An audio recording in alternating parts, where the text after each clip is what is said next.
Good morning, boys. Today we are going to do last exercise of comparing quantity 8.3. Before starting this exercise, some concepts which are very important. Let's clear it. First of all, this exercise is depend basically in two formulas. First, based on CPSP profit loss, and second is SI, that is simple interest. Let's first take CPSP. What is CPSP? CP stand for cost price and SP stand for selling price. Cost price at which we buy something, selling price at which we sell that product. So if in any if for anything, if CP means at which we buy the thing is more than SP, that is at which we sell the thing is bigger, that time we said there is a loss, and the formula is become cost price equals to selling price plus loss.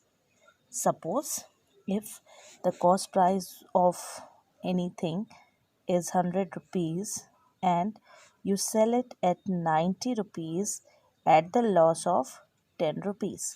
So 100 is equals to, that is CP equals to SP plus loss. And if CP, that is the cost price, is less than SP, means at which you buy is less than at which you sell, then there is a profit. The formula is become then CP equals to SP minus profit. Suppose you buy anything at rupees 100 and you sell it at 120 rupees and the profit is of 20 rupees. So now the cost price is equals to SP minus profit. Okay, the loss percentage, like 20 rupees is a profit, but what percentage is of profit you get? So the percentage for loss and profit are similar. For loss, it's loss upon CP into 100, and for profit, it is profit upon CP into 100. The most important thing which you have to remember is whatever happen, like if it is either it is loss or it is profit, you will find it from CP only, that is the original price, not from SP. Okay, so CP is the most important part for finding CP, loss and profit.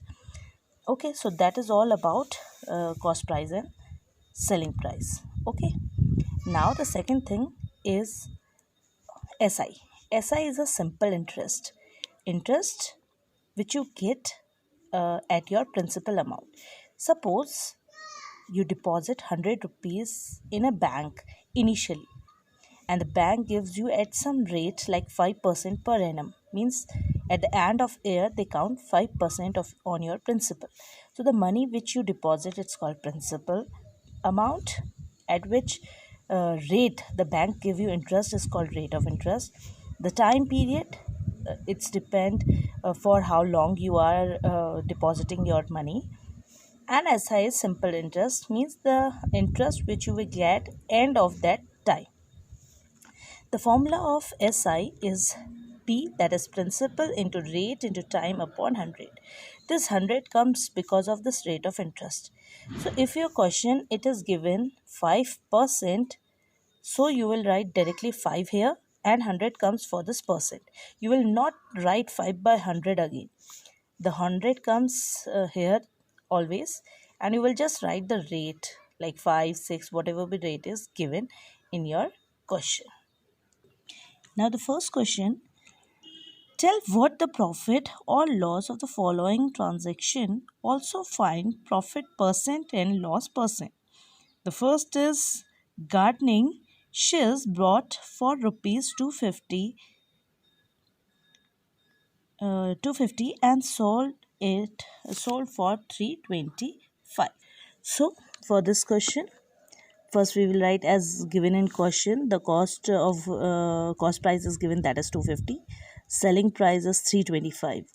Now here we can see the selling price is more than CP, that is profit. So we will write, as since SP is greater than CP, so profit is SP minus CP. Okay, whenever we find the difference we get profit and loss. If we if you want to find loss, we do CP minus SP. Whatever be bigger comes first. But as we know, if SP is coming first, that means SP is bigger, so there is a profit. After subtracting, there is a value of profit. Now profit percent, the formula as I told you, profit into 100 upon CP. Profit is 75, CP is the value at which they buy 2250 and multiply by 100. After solving it, it comes 30%. Similarly, like question B to D are your homework because all are same. Now the second question is convert each part into ratio of percentage. So for finding the ratio in percentage, what we do, there are two methods, both I am explaining. In first part, first we find the sum of ratio. The ratios are given 3:1.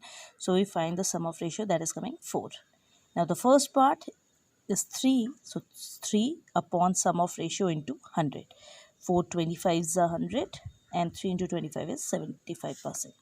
Second part is only 1. So it's 1 upon sum of ratio, that is 4 into 100 equals to 25%. Now in a second part, we can take it in terms of x. The ratio which is given, we can take it in terms of x, 3x and x. Now as we know, the sum of percentage are always equals to 100. So 3x plus x equals to 100, 4x equals to 100. So x is coming 25. Now we put the values here. 3x means 3 into x, that is 3 into 25 equals to 75. And 2, second part is only x, so it's 25%. B to D all are same, so they are your